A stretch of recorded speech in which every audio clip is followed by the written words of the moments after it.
Here's how to join an Instagram Live as a guest. First, go to the Instagram account of someone that you know is going live. Once they're live, go ahead and tap that circle.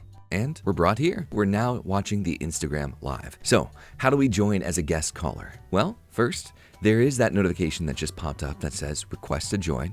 You could click that if it's there, but it's not necessarily guaranteed. So what you can do is click on the camera icon with a plus in the middle, right near the question mark at the bottom. Once this pops up, this notification, simply hit send request to let the host know you're ready to join with them.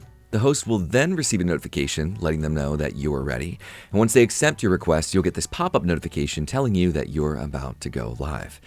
Once you're in, there are a few things to know. For example, we have the microphone in the middle that allows you to mute or unmute your call. The camera icon will turn your video on or off. I don't think you'll necessarily need that, but just letting you know what it is. And then there's these two arrows arranged in a circle that'll flip your camera around. And then after your conversation, once you're ready to leave the call, in the top right-hand corner, you're going to see that X. Simply hit it in the top right. It'll confirm that you want to leave the call.